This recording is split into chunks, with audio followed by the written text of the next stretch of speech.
भगवान शिव माता पार्वती से कहते हैं, सपने में सांप देखने के कौन से 7 संकेत मिलते हैं। फिर माता पार्वती कहती हैं, हे प्राणनाथ, कृपया आप ही मुझे वह 7 संकेत बताएं। फिर भगवान शिव कहते हैं, हे देवी, क्या आपने भी कई बार सपनों में सांप देखा है? अगर हां, तो इस वीडियो को पूरा जरूर देखें। इस वीडियो के माध्यम से हम आपको बताएंगे कि सपनों में सांप दिखाई देने का क्या अर्थ होता है। प्राचीन ग्रंथों में सपनों में सांप देखने के अर्थ के बारे में विस्तार से बताया गया है। इन सपनों का जीवन से कोई ना कोई नाता होता है।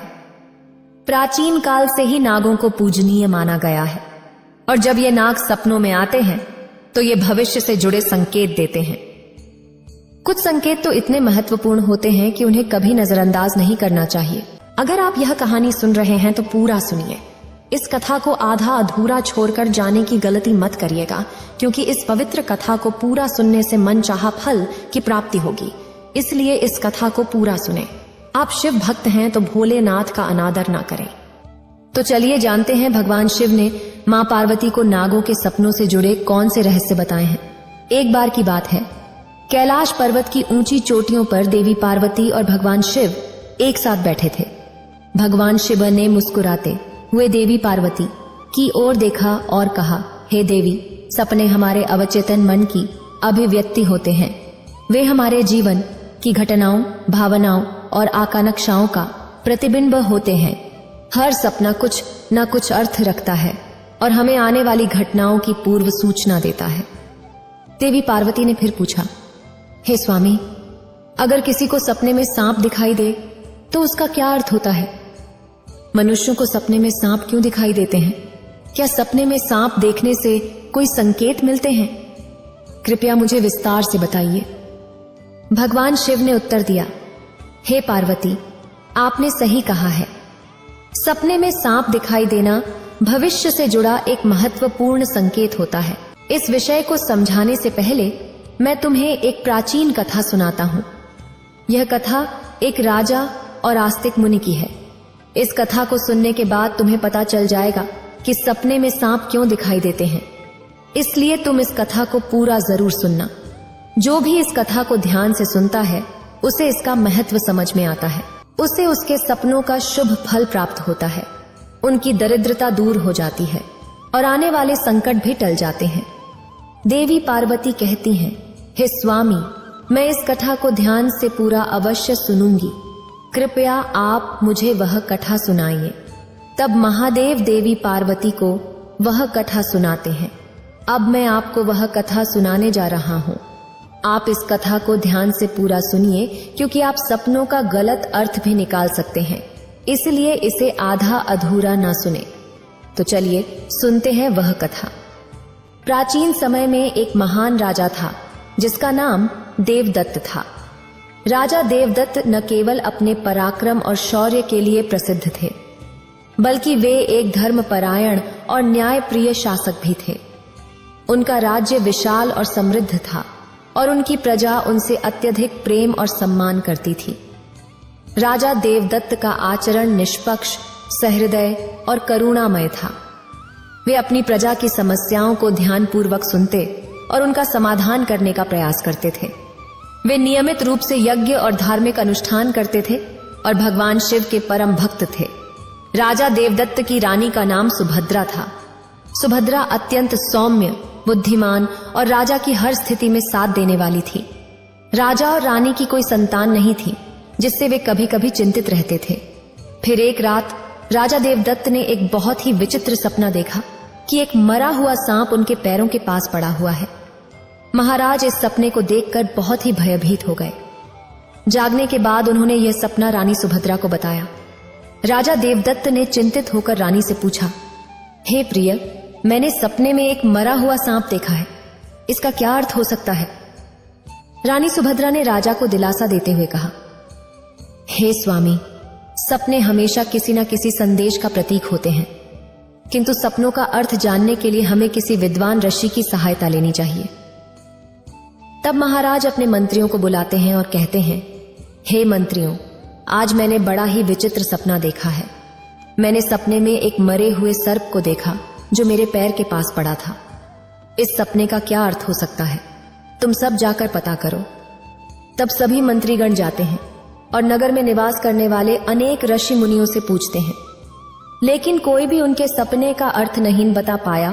तो वे लौटकर महाराज से कहने लगे, हे महाराज, हमारे राज्य में ऐसा कोई नहीं है जो आपके सपने का अर्थ समझ सके। फिर एक अन्य मंत्री महाराज के पास आया और कहने लगा, हे महाराज, हमारे राज्य के पास स्थित जंगल में मुनियास्तिक निवास करते हैं, जिन्होंने सर्पनाशक यज्ञ से समस्त नागों की रक्षा की थी, इसलिए उन्हें नागों का रक्षक माना जाता है। हमें उन्हीं के पास जाना चाहिए, वे ही आपके सपनों का अर्थ समझा सकते हैं। फिर महाराज देवदत्त ने आस्तिक मुनि के आश्रम पर जाने का निर्णय लिया। महाराज अपने सिपाहियों के साथ रथ में बैठकर आस्तिक मुनि के आश्रम पर पहुंचे। आस्तिक मुनि ने महाराज का स्वागत करते हुए पूछा, हे राजन, मेरे आश्रम में आपका स्वागत है। कहिए, आपकी क्या समस्या है? किस कारण से आप हमारे आश्रम में आए हैं? महाराज देवदत्त ने कहा, हे मुनिवर, मैं आपके पास सहायता मांगने आया हूं। मैंने नागों का एक विचित्र स्वप्न देखा है और उसका अर्थ जानने के लिए आपके पास आया हूं। आस्तिक मुनि ने कहा, हे राजन, आपने सर्पों के विषय में जो भी स्वप्न देखा है उसे निःसंकोच होकर बताएं। सपने में सांप देखने का कोई न कोई अर्थ अवश्य होता है, इसलिए जो स्वप्न आपने देखा है उसे विस्तार से बताएं। महाराज देवदत्त ने कहा, हे मुनिवर, कल रात मैंने एक विचित्र स्वप्न देखा। मैंने देखा कि एक मरा हुआ सांप मेरे पैरों के पास पड़ा हुआ था। कृपया मुझे इस स्वप्न का अर्थ बताइए। आस्तिक मुनि ने ध्यानपूर्वक राजा की बात सुनी और कहा, हे राजन, अगर सपने में आपको मरा हुआ सांप दिखाई देता है तो इसका मतलब है कि आपके जीवन की बाधाएं और संकट जल्द ही दूर होने वाले हैं। यह एक शुभ संकेत है, इसलिए आप चिंता मुक्त होकर घर जाएं। इसमें भयभीत होने वाली कोई बात नहीं है। महाराज देवदत्त प्रसन्न होकर आस्तिक मुनि को प्रणाम करते हैं और धन्यवाद देते हुए अपने राज्य में लौट जाते हैं। इस स्वप्न के फलस्वरूप कुछ दिनों बाद राजा देवदत्त के राज्य में दुश्मनों द्वारा पैदा की गई सभी समस्याएं और संकट दूर हो गए। राजा इस संकेत से बहुत खुश हुआ। अगले दिन रात को राजा देवदत्त को फिर से सांप का सपना आया। इस बार उन्होंने देखा कि वह एक बड़े सांप को पकड़ रहे हैं। जागने के बाद राजा ने तुरंत आस्तिक मुनि के पास जाकर पूछा, हे मुनिवर, मैंने सपने में देखा कि मैं एक बड़े सांप को पकड़ रहा हूं, इसका क्या अर्थ है? आस्तिक मुनि ने कहा, हे राजन, अगर आप सपने में सांप को पकड़ते हुए देखते हैं तो यह शुभ संकेत होता है। यह दर्शाता है कि आप भविष्य में अपनी मेहनत से धन संपत्ति प्राप्त करेंगे और उसे सही तरीके से इस्तेमाल करेंगे। कुछ दिनों बाद राजा ने एक बड़े युद्ध में विजय प्राप्त की और राज्य की संपत्ति में वृद्धि हुई। एक अन्य रात राजा देवदत्त ने सपने में देखा कि एक सांप उड़ रहा है। जागने के बाद राजा ने फिर से आस्तिक मुनि के पास जाकर पूछा, हे मुनिवर, मैंने सपने में एक उड़ता हुआ सांप देखा है, इसका क्या अर्थ है? आस्तिक मुनि ने कहा, हे राजन, अगर सपने में सांप उड़ता हुआ दिखाई देता है तो यह उन्नति और प्रगति का प्रतीक होता है। इसके बाद राजा के राज्य में व्यापार और कृषि में उन्नति होने लगी। कुछ दिनों बाद राजा देवदत्त ने सपने में बार बार काले रंग का सांप देखा। वह चिंतित होकर आस्तिक मुनि के पास गए और पूछा, हे मुनिवर, मैंने सपने में बार बार काले रंग का सांप देखा है, इसका क्या अर्थ है? आस्तिक मुनि ने कहा, हे राजन, अगर सपने में बार बार काले रंग का सांप दिखाई देता है तो यह काल सर्प दोष का संकेत है। हालांकि ज्योतिष शास्त्र में इसका निवारण भी बताया गया है। आस्तिक मुनि के निर्देशानुसार राजा ने पूजा पाठ किया और दोष से मुक्ति पाई। राजा देवदत्त का 5वां सपना। एक रात राजा देवदत्त ने सपने में हरे रंग का सांप देखा। जागने के बाद राजा ने तुरंत आस्तिक मुनि के पास जाकर पूछा, हे मुनिवर, मैंने सपने में हरे रंग का सांप देखा है, इसका क्या अर्थ है? आस्तिक मुनि ने कहा, हे राजन, अगर सपने में हरे रंग का सांप दिखाई देता है तो यह एक शुभ संकेत है और यह निकट भविष्य में आपके साथ घटने वाली किसी अच्छी घटना की ओर इशारा करता है। इसके बाद राजा के राज्य में अच्छी फसल हुई और प्रजा बहुत खुशहाल हो गई। राजा देवदत्त का छठवां सपना। एक अन्य रात राजा देवदत्त ने सपने में सफेद रंग का सांप देखा। जागने के बाद राजा ने तुरंत आस्तिक मुनि के पास जाकर पूछा, हे मुनिवर, मैंने सपने में सफेद रंग का सांप देखा है, इसका क्या अर्थ है? आस्तिक मुनि ने कहा, हे राजन, सपने में सफेद रंग का सांप दिखाई देना भी शुभ संकेत है, जिससे धन की प्राप्ति होती है। कुछ दिनों बाद राजा को एक अज्ञात स्रोत से बहुत सारा धन प्राप्त हुआ। राजा देवदत्त का सातवां सपना। एक रात राजा देवदत्त ने सपने में देखा कि एक सांप डरकर भाग रहा है। जागने के बाद राजा ने तुरंत आस्तिक मुनि के पास जाकर पूछा, हे मुनिवर, मैंने सपने में एक सांप को डरकर भागते हुए देखा है, इसका क्या अर्थ है? आस्तिक मुनि ने कहा, हे राजन, अगर सपने में सांप को किसी से डरकर भागते हुए देखते हैं तो यह एक अशुभ संकेत है। यह दर्शाता है कि आपको आपके शत्रुओं से धोखा हो सकता है। कुछ दिनों बाद राजा के एक करीबी मंत्री ने उन्हें धोखा दिया, लेकिन राजा समय रहते सतर्क हो गए और उन्होंने उस मंत्री को कैद कर लिया और दंड दिया। यह राजा देवदत्त का 8वां सपना था। एक अन्य रात राजा देवदत्त ने सपने में देखा कि एक सांप उन्हें काट रहा है। जागने के बाद राजा ने तुरंत आस्तिक मुनि के पास जाकर पूछा, हे मुनिवर, मैंने सपने में देखा कि एक सांप मुझे काट रहा है, इसका क्या अर्थ है? आस्तिक मुनि ने कहा, हे राजन, अगर सपने में सांप आपको काटता है या आपका पीछा करता है तो यह किसी अशुभ घटना की सूचना होती है। कुछ दिनों बाद राजा को एक गंभीर बीमारी ने घेर लिया, लेकिन वे मुनि के आशीर्वाद से ठीक हो गए। एक रात राजा देवदत्त ने 9वां सपना देखा। राजा देवदत्त ने सपने में नाग नागिन का जोड़ा देखा।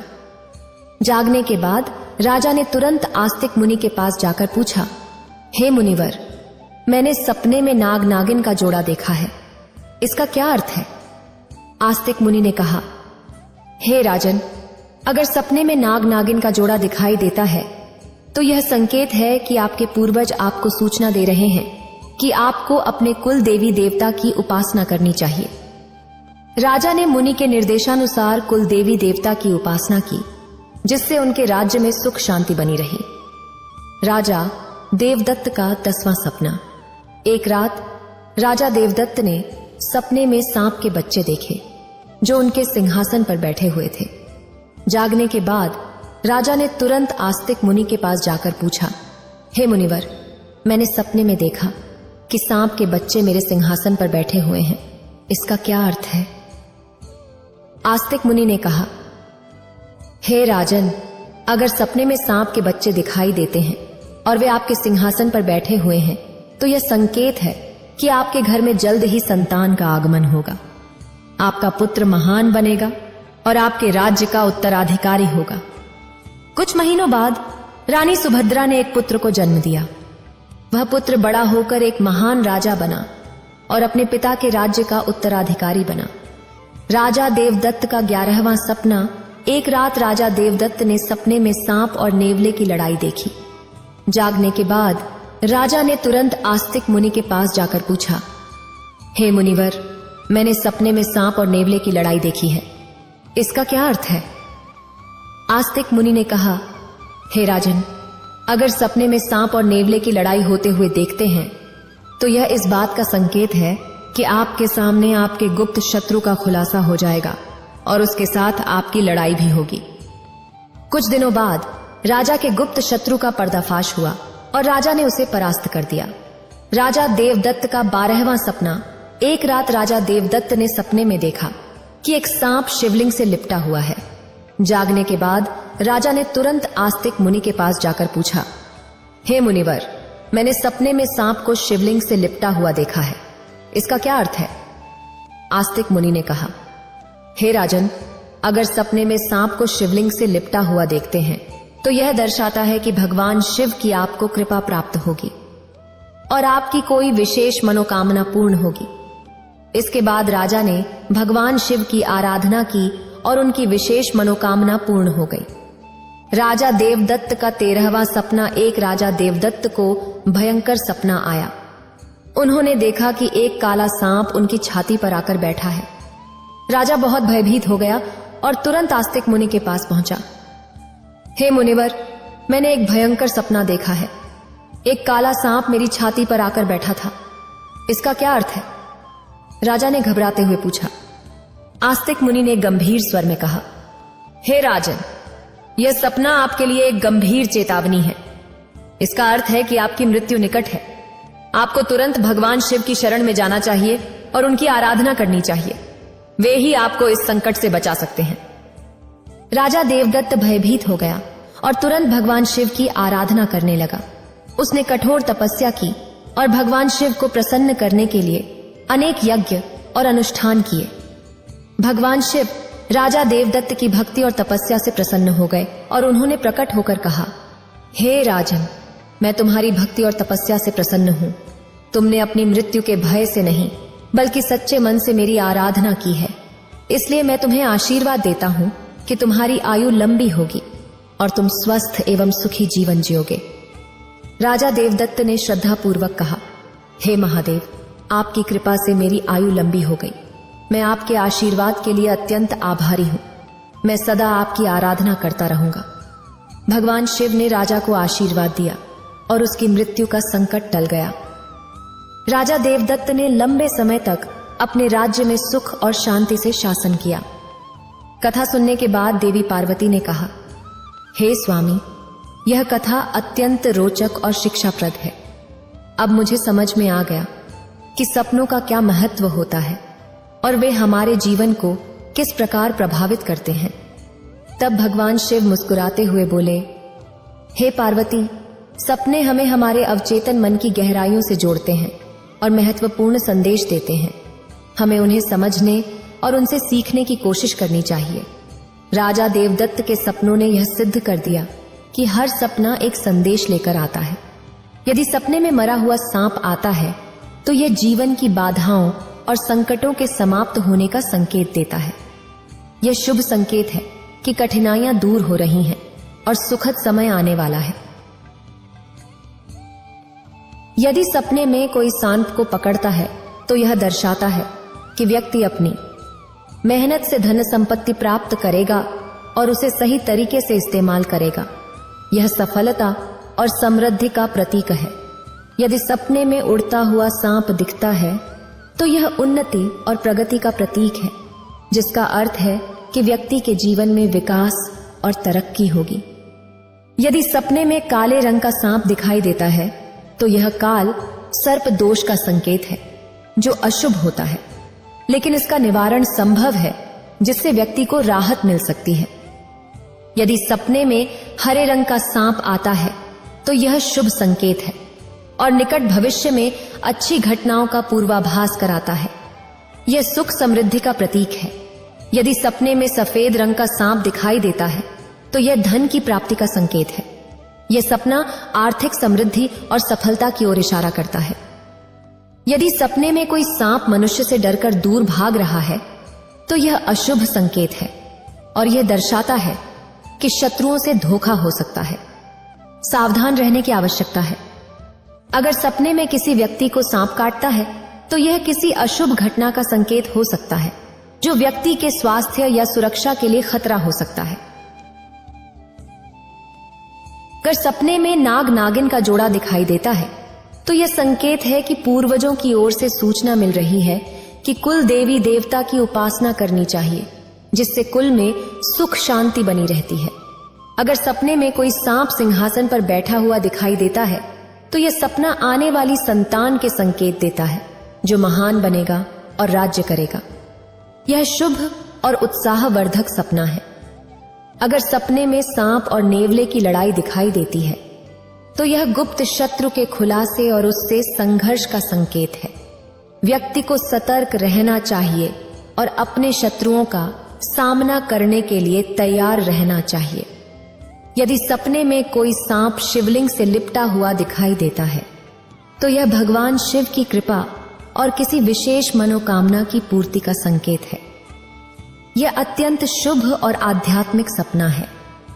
यदि किसी व्यक्ति को कोई काले रंग का नाग छाती पर बैठा हुआ दिखाई देता है तो यह निकट मृत्यु या गंभीर संकट का संकेत है। इससे व्यक्ति को भगवान की शरण में जाकर उनका आशीर्वाद प्राप्त करना चाहिए। मोहन एक शहर में मजदूरी का काम करता था। घर में उसकी पत्नी शांति और बेटा पुनीत था। एक दिन मोहन जब शाम को घर वापस आया तो शांति ने कहा, सुनो जी, पुनीत अब बड़ा हो गया है, इसे किसी अच्छे स्कूल में दाखिला दिला देते हैं ताकि ये पढ़ लिख कर बड़ा आदमी बन जाए, इसे हमारी तरह मजदूरी ना करनी पड़े। मोहन ने कहा, वो सब तो ठीक है, लेकिन इसके लिए बहुत पैसों की जरूरत होगी। शांति ने जवाब दिया, मेरे पास सोने के कंगन हैं, आप उन्हें बेच दीजिए। कुछ दिन बाद सोने के कंगन बेचकर मोहन ने पुनीत का एक अच्छे स्कूल में दाखिला करा दिया। अगले दिन तीनों भगवान शिव के मंदिर पहुंच गए। हे भोलेनाथ, हमारे बच्चे को आशीर्वाद दो, ये आज पहले दिन स्कूल जा रहा है, ये पढ़ लिख कर बड़ा आदमी बन जाए। पुनीत हर दिन स्कूल जाता और मन लगाकर पढ़ाई करता था। एक दिन पुनीत घर वापस आया और उसने कहा, मां, हम इतने गरीब क्यों हैं? मेरे स्कूल में सभी बच्चे बहुत पैसे वाले हैं। शांति ने समझाया, बेटा ऐसा नहीं कहते, भगवान जी जिस हाल में रखें उसी हाल में सुखी रहना चाहिए। पुनीत ने कहा, नहीं, मैं आज भगवान से बात करूंगा। यह कहकर वह भगवान शिव के मंदिर पहुंच गया। भगवान, मुझे भी पैसे वाला बना दीजिए ताकि मेरे घर में भी वो सारी सुविधाएं हों जिनसे लोग आराम से रहते हैं। फिलहाल तो गर्मी से बचने के लिए एक ऐसी चाहिए। शाम को पुनीत मोहन से कहता है, पापा, मैंने शिवजी से कह दिया है, वे गर्मी से बचने के लिए एसी भिजवा देंगे। कुछ दिन इसी तरह बीत जाते हैं। एक दिन पुनीत फिर से मंदिर पहुंच जाता है। भगवान, मैंने आपसे एक चीज मांगी थी, अब आप वो भी नहीं दे पाए और बाकी सबको आप बिना मांगे सब कुछ दे देते हैं। मुझे गर्मी में रहना अच्छा नहीं लगता, इसीलिए आज फिर से कह रहा हूं, फिलहाल एक ऐसी भिजवा दीजिए। अगले दिन जब मोहन काम पर जाने के लिए निकल रहा था, तभी दो आदमी उसके पास आते हैं। भैया, ये ऐसी कहां लगाना है? मोहन कहता है, लेकिन भैया, हमने तो कोई ऐसी नहीं मंगाया। वे कहते हैं, वो सब हमें नहीं पता, हमारे मालिक ने इसी घर में ऐसी लगाने को कहा है। मोहन मना करता रहता है, लेकिन वे दोनों नहीं मानते और ऐसी मोहन के घर में लगाकर चले जाते हैं। पुनीत स्कूल से वापस आता है। मोहन कहता है, बेटा देखो, गलती से किसी और का ऐसी हमारे घर में लगा दिया है, अब ना जाने क्या होगा। पुनीत कहता है, मां, ये ऐसी भगवान जी ने भेजा है, मैंने शिवजी से कहा था, उन्होंने ही ये ऐसी भेजा है।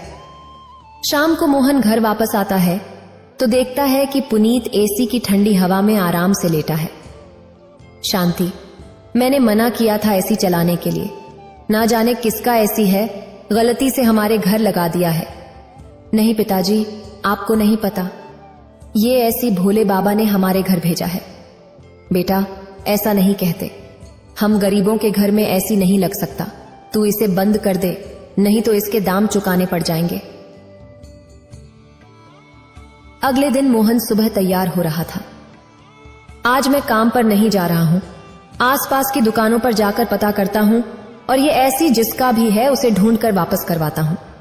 पापा, अब बेकार परेशान हो रहे हो, ये ऐसी शिवजी ने मेरे लिए भेजा है। बेटा ऐसा नहीं होता, और फिर उसका खर्चा भी बहुत आएगा, हम कहां से चुकाएंगे। पुनीत बिना कुछ कहे स्कूल चला जाता है। शांति कुछ देर बाद पुनीत को लेकर मंदिर पहुंच जाती है। शांति और पुनीत दोनों घर वापस आ रहे थे, तभी रास्ते में एक सेठ जी दिखाई देते हैं। गर्मी के कारण मेरी तबीयत बहुत खराब हो रही है, क्या आसपास कोई ऐसी जगह है जहां कुछ देर ठंडक मिल सके। शांति सेठ जी को अपने घर ले आती है और एसी चला देती है, साथ ही सेठ जी को लस्सी बनाकर देती है। बेटी, यहां आकर ऐसा लग रहा है जैसे स्वर्ग में आ गया, बहुत आराम मिल रहा है। बेटा तुमने आज मेरी जान बचाई है, नहीं तो मैं गर्मी में मर ही जाता। तुम्हारी जगह कोई और होता तो अपने एसी वाले घर में घुसने भी नहीं देता। सेठ जी, ये तो गलती से किसी का एसी क्या है। असती आताई कुनिए, हमारे घर लग गया है, नहीं तो हमारी क्या औकात ऐसी लगाने की। सेठ जी, ये सब भगवान शिव का कमाल है, उन्होंने ही ऐसी भेजा है मेरे लिए।